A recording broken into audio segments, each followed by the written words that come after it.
Es gibt komplett kompromissbehaftete Produkte, die wir trotzdem jeden Tag nutzen und absolut lieben, wie ein Smartphone zum Beispiel. Es hat eine Kamera, aber es gibt deutlich bessere Kameras. Du kannst damit spielen, aber das funktioniert auf einer Konsole zu Hause auch deutlich besser. Das Besondere ist, dass es alle diese Funktionen in einem Gerät vereint. Und ein ähnliches solches Produkt ist das Multicharger. Moin, ich bin Tillmann von der Radelbande und das hier ist die 2026er Version des Mid-Tail Offroad Premium E-Cargo Bikes. Wo sind die Kompromisse von diesem Fahrrad und wo kann es richtig glänzen? Das wollen wir in diesem Video einmal rausfinden.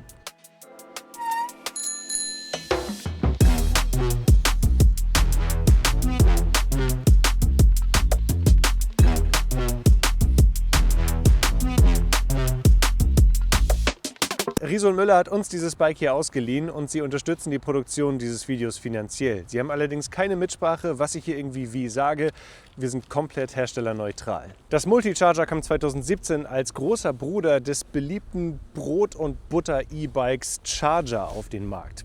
Wobei, verstehe mich nicht falsch, Brot und Butter ist in diesem Fall sehr gutes Brot und auch sehr gute Butter. Vielleicht deswegen auch diese Farbe hier. 2021 hatte ich schon mal ein Riso & Müller Multicharger für einen Test da. Und das ist, glaube ich, das Bike, mit dem ich am meisten erlebt habe. Das hat mir richtig, richtig gut gefallen. Insofern ist es auch mal spannend zu sehen, wie so ein Fahrrad 5 Jahre später abschneidet. Rein vom Konzept her ist das Multicharger ein knapp unter 2 Meter langes Longtail-Lastenrad, also ein Fahrrad mit einem langen Gepäckträger. Es hat aber mit 26 Zoll vorne und hinten verhältnismäßig große Laufräder. Der Gepäckträger ist aber nicht ganz so lang wie bei größeren Longtail-Lastenrädern, sodass es sich somit auch für die Mitnahme im Zug oder die Mitnahme am Heck eines Autos eignet. Und auch mit nachgewogenen 38 Kilogramm ist es für ein Lastenrad mit einer solchen Ausstattung nicht übermäßig schwer. Riso & Müller typisch hat es eine ziemlich teutonische Form. Gerade Linien mit Ecken und Kanten, wenig Schnörkel insgesamt, aber schon eine ziemlich brachiale Optik, auch gerade mit diesen Offroad-Reifen hier. Der Rahmen besteht aus Aluminium, den gibt es in 2 verschiedenen Rahmengrößen und in verschiedenen Farben, sowie mit diesem relativ geraden Oberrohr als auch in einer mixte Variante. Was sofort auffällt, wenn man es von der Seite betrachtet, es hat eine ziemlich sportliche und flache Geometrie. Besonders wenn ich mich da drauf setze, denn mit 1,96 Meter habe ich natürlich so ein bisschen Freak-Größe und ich muss mich weit nach vorne lehnen. Kleinere Menschen sitzen aber insgesamt deutlich aufrechter. Der Lenker lässt sich noch in der Neigung verstellen, sodass er etwas höher und näher rankommt. Und für alle, die etwas gemütlicher fahren wollen und nicht so eine sportliche Sitzposition haben wollen, eignet sich auch die mixte Variante, denn die hat nicht nur diesen niedrigeren Einstieg, sondern auch einen weiter nach hinten geschwungenen Lenker, der für viele tatsächlich die bessere Wahl darstellen dürfte. Hier ist ein gerader, breiter MTB-Lenker verbaut und hier ist alles drin und dran, was man sich wünscht. Wir haben gute Ergon-Griffe hier, der Schalter für das Supernova Fernlicht, die LED-Remote und ein Kiox 500 Display. Auf der rechten Seite ist gar kein Schalthebel, Automatik sei Dank. Wie die in diesem Bike abschneidet, das sehen wir nachher im Fahreindruck. Besonders ist, dass ihr beim Multicharger ABS dazu bestellen könnt. Das sorgt gerade für nicht asphaltierte Strecken oder bei Matsch und Schnee für zusätzliche Sicherheit. Leider verzichtet Riso & Müller aber hier auf ein bremshebelgesteuertes Bremslicht. Das Bremslicht der Supernova-Rückleuchte ist zwar hell, reagiert aber etwas zeitverzögert und so ein bisschen nervös. Mit dem Multicharger 3 wurde der Rahmen jetzt an die neueste Bosch Motorengeneration angepasst. Hier werkelt nun ein Cargoline-Motor mit 750 Watt Spitzenleistung und bis zu 100 Newtonmeter Drehmoment. Und das in einem ziemlich kleinen Gehäuse. Wie sich das Ganze fährt, das sehen wir später mal. Es gibt das Bike aber auch in einer Family-Variante, in der Performance Line PX verbaut ist. Etwas schwächer, aber immer noch mehr als genug Kraft für so ein Bike, besonders im städtischen Umfeld. Dafür kostet das dann auch nur knapp unter 5.000 €, während diese Version hier mit der Enviolo Automatik mit 6.449 € zu Buche schlägt. Überhaupt gibt es viele verschiedene Variationen in der Ausstattung des Multicharger, sowohl mit 10- als auch 11-fach Kettenschaltung, mit Enviolo, manuell und Automatik sowie der edlen Rohloff. Und fast alle Varianten gibt es auch in der schnellen S-Pedelec-Version, also mit einer Unterstützung bis 45 km/h. Der 750 Wattstunden große Akku ist hier ins Unterrohr integriert und lässt sich mit einem Schlüsseldreh hier unten Widerständen entnehmen. Allerdings, um diese Kunststoffplatte zu öffnen, muss man immer hier in den Schmodder greifen. Das ist so ein bisschen unelegant gelöst.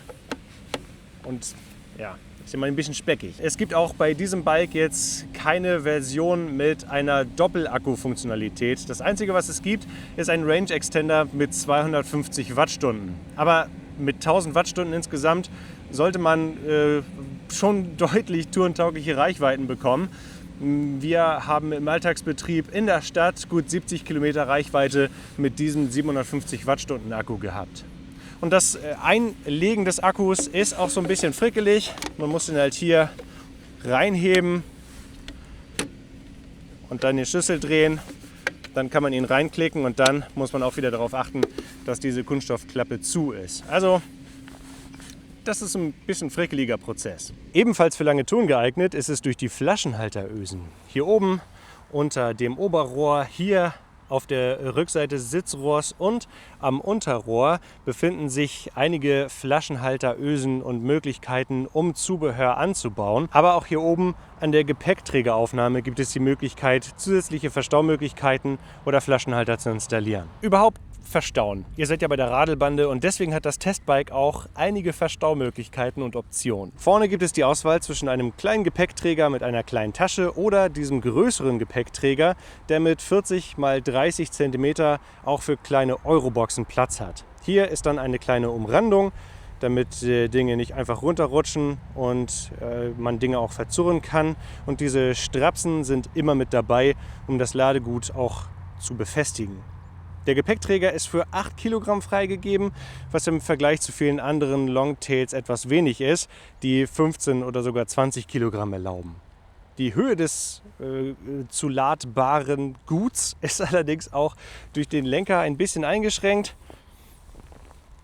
Es passt aber trotzdem zum Beispiel ein Tornister hier drauf. Hinten gibt es einen Gepäckträger, der 65 cm lang ist und bis 65 Kilogramm freigegeben ist. Also auch hier kein Klassenprimus, aber dafür gibt es sehr viele verschiedene Optionen, um ihn für eure eigenen Bedürfnisse auszustatten. Entweder ohne alles. Und dann könnt ihr euch hier irgendwie überlegen, was ihr hier dran bauen wollt. Und diese Gepäckträgerstreben hier eignen sich zum Beispiel, um Packtaschen aller möglichen Couleur anzubringen, auch sehr große Packtaschen. Allerdings hängen die halt oben an der Strebe des Gepäckträgers und eine Kombination aus Packtaschen und großer Kiste hier oben drauf ist nicht so einfach. Also hier wäre es gut, wenn hier noch eine zweite Strebe wäre, um Packtaschen noch mal etwas niedriger aufhängen zu können. Die zweite Möglichkeit ist hier das Passenger Kit. Das ist für eine Person ausgelegt, die halt etwas größer ist, etwas schwerer ist, ein jugendliches Kind zum Beispiel oder auch eine leichte erwachsene Person. Da kommt dann hier so ein gemütliches Polster daher, diese Griffe hier oben, die Packs, die sich ein- und ausklappen lassen und ein stabiler Mittelständer. Und da hat es Riso und Müller mittlerweile hinbekommen, die Geometrie so auszugestalten, dass der wirklich sehr einfach ist in der Bedienung. Man kann ihn auch gut nutzen, wenn ein Kind hier hinten drauf sitzt, weil man eben nicht mehr das Fahrrad anheben muss, um den Ständer ein- oder auszuklappen. Also das ist eine sehr gute Veränderung. Die nächste Stufe ist dann das Cargo-Kit, bei dem ihr 2 geräumige Packtaschen bekommt mit insgesamt 66 Liter Fassungsvermögen, die dann regendicht ausgeführt sind und hier perfekt an den Gepäckträger des Multichargers passen. Innen drin gibt es noch eine Aufteilung für verschiedene Kleinigkeiten, für eine Flasche oder einen Zusatzakku etc. Und das ist dann auch sitzt dann auch genau hier an dem Gepäckträger dran und da ist wiederum auch eine Kombination mit einer Kiste obendrauf möglich, weil die hier etwas niedriger bauen und die lassen sich auch flach machen, sodass auch weiterhin Passagiere mitgenommen werden könnten. Und die letzten beiden Optionen sind die beiden Family Kits. Und Family Kit Nummer 1 hatte ich auch damals bei dem ersten Video übers Multicharger. Das ist quasi das Passenger Kit mit dieser Sitzfläche hier, aber statt der Packs sind große Boards hier unten verbaut mit einer Möglichkeit, noch ein Kinderrad reinzuhängen. Das finde ich ziemlich cool. Und statt dieser Griffe hier oben gibt es hier oben eine Safety Bar, so nennt Riso und Müller das, also eine Art Käfig, wo 2 Kinder ziemlich gut gesichert hier drin sitzen. Und ihr habt natürlich auch die Möglichkeit, statt dieser Sitzfläche hier eure eigenen Kindersitze zu verwenden. Riso Möller hat da eine sehr umfassende Übersicht über die Kindertransportmöglichkeiten hier mit dem Multicharger. Die zweite Family Kit Option ist dann mit diesem Sitzpolster, auch wiederum mit so einem Bügel und den Trittbrettern, als auch so einem kompletten Wetterschutz. Da ist dann hier quasi so eine Hose unten dran, die das Hinterrad komplett verdeckt und wo die Kinder dann auch mit den Beinen geschützt drunter sitzen und einer klappbaren Haube, die die Kinder dann zuverlässig vor Regen, Schnee als auch Sonne schützt. Und das Ganze sieht dann so ein bisschen aus wie Darth Vader. Ich bin dein Vater. Eine Sache ist aber noch wichtig zu erwähnen. Wenn 2 Kinder hier hinten drauf sitzen sollen, gibt Riso Möller die Belastbarkeit des Gepäckträgers mit 50 Kilogramm an. Das ist einfach dem Umstand geschuldet, dass der Schwerpunkt bei dieser Art Longtail-Lastenrad höher und weiter hinten ist als bei einem Longtail-Lastenrad mit einem kleineren Hinterrad. Und dadurch, dass dann mit 2 Kindern der Schwerpunkt noch weiter nach hinten kommt, reduzieren Sie einfach die Gesamtbelastung. Aber das könnt ihr in dieser Übersicht einmal ganz genau nachvollziehen, ob das dann für euren Zweck geeignet ist. Und ein letzter Punkt, den ihr beachten müsst, ist das freigegebene Gesamtgewicht von 175 Kilogramm. Das wird mit mir und meinen beiden Kindern schon verhältnismäßig knapp. Wie es jetzt allerdings ist mit meinen beiden Mitarbeitern und mir, das sehen wir jetzt mal im Fahreindruck. Vorne 8 Kilo, hinten 20 Kilo, 100 Kilo auf dem Sattel, also schon eine ganz gute Beladung. Legen wir mal los. Und zuerst beschleunigen wir mal auf 25 km/h von 0. Wir sind im Turbo-Modus. Hier haben wir jetzt keine Schaltung, die schaltet automatisch zurück und ich habe eine Trittfrequenz von 75 Umdrehungen pro Minute eingestellt. Das ist so für mich das Optimum. Los geht's.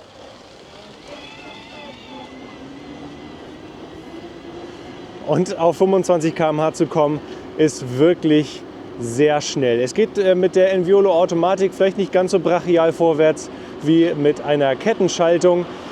Aber das Schöne ist, dass man sich um nichts Gedanken machen muss, sondern man gibt halt nur Gas. Das war jetzt auch unnötig. Und 2 Dinge fallen hierbei auf. Erstmal, der Motor ist wirklich super leise.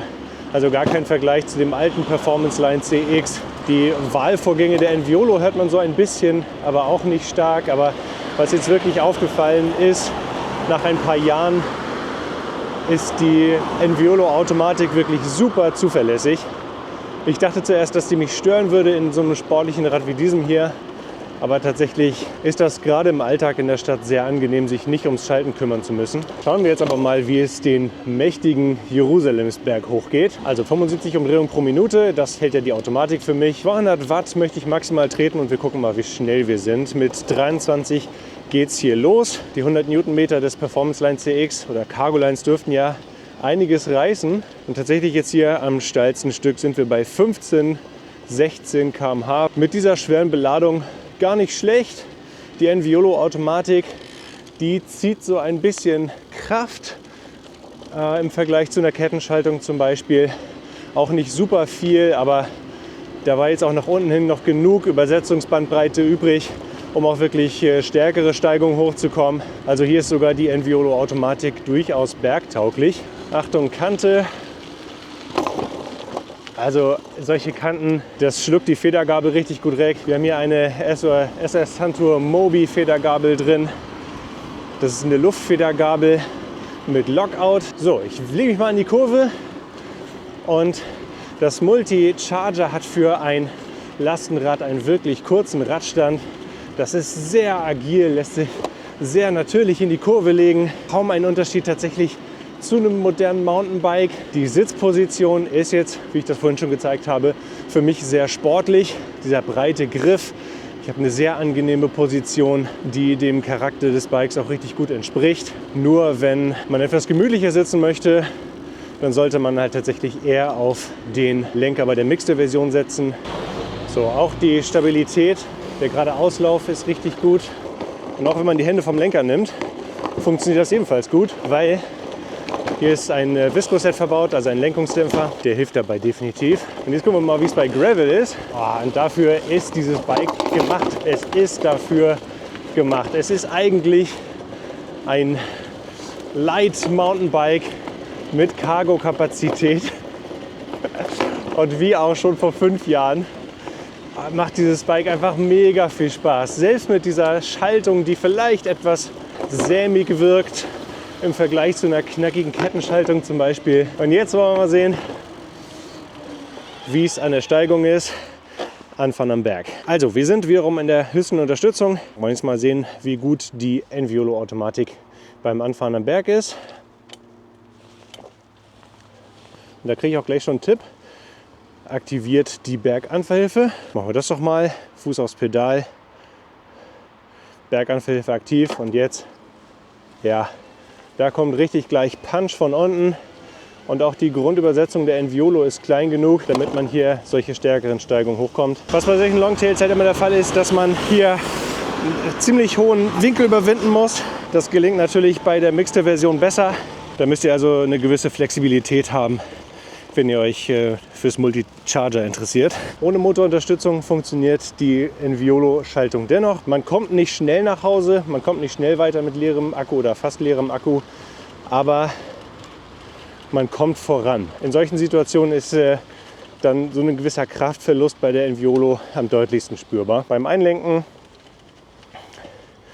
da hat das Multicharger Longtail typisch wirklich gar kein Problem. Und hier bei Kochstein Pflaster ist das Zusammenspiel zwischen den 80 mm Federweg, der Federsattelstütze und den dicken Reifen am deutlichsten spürbar.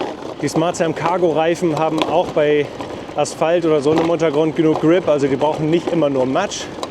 Auch beim Bremsen. Also auch hier am Lenker kommen kaum Vibrationen an. Sehr, sehr angenehm und auch solche stärkeren Schläge werden gut weggeschluckt. Schauen wir mal, wie gut sich das Rad jetzt zum Stehen bringen lässt. Und wir bremsen in der zweiten Linie. Ja, und da hat jetzt das ABS gegriffen. 5,20 Meter Bremsweg. Ich habe ein Pulsieren in der vorderen Bremse gespürt, also in der linken Hand. Aber das verhindert natürlich nicht, dass das Hinterrad rutscht. Aber das ist halt kontrolliert gerutscht. Ich hatte die komplette Kontrolle. 5,20 Meter Bremsweg ist auch völlig in Ordnung für so ein Fahrrad.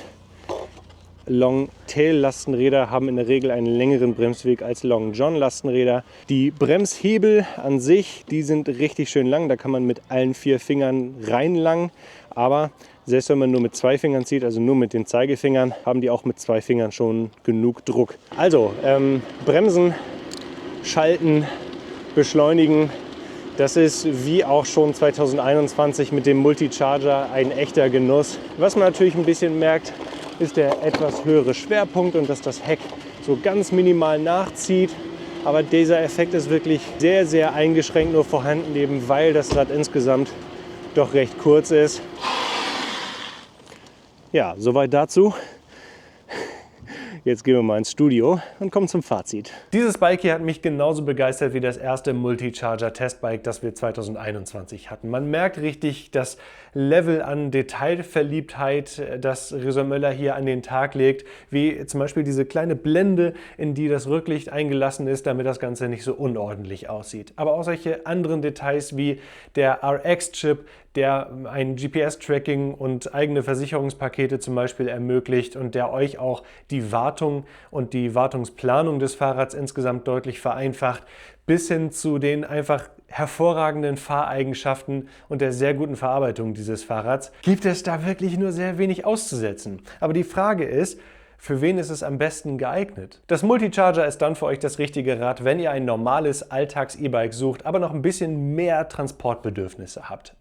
Aber gleichzeitig auch nicht diese gewisse Sperrigkeit in den Fahreigenschaften von einem richtigen Lastenrad haben wollt. So ein Kind plus Gepäck, auch ein größeres Kind plus Gepäck findet hier auf dem Multicharger richtig gut Platz, oder auch wenn ihr regelmäßig größere Taschen mitnehmen wollt, dann ist das Multicharger richtig gut. Ihr solltet dann auch darauf achten, dass die Größenunterschiede der Fahrenden nicht allzu groß sind. Lea zum Beispiel mit ihren 1,62 m könnte jetzt mit diesem Fahrrad nicht fahren, weil die Sattelstütze durch diese Details einfach nicht weit genug runter geht. Das Multicharger bietet viele Vorteile größerer Lastenräder, hat aber auch so ein paar Kompromisse diesbezüglich. Keinerlei Kompromisse macht das allerdings im Vergleich zu normalen E-Bikes. Und das macht das Multi-Charger auch 2026 zu einem richtig guten Daily Driver. Was ihr davon haltet, das könnt ihr jetzt mal in die Kommentare schreiben. Hier findet ihr das Video zu dem kleinen kräftigen Bruder Multitinker. Hier könnt ihr abonnieren und wir sehen uns beim nächsten Mal. Tschüss, bis dann.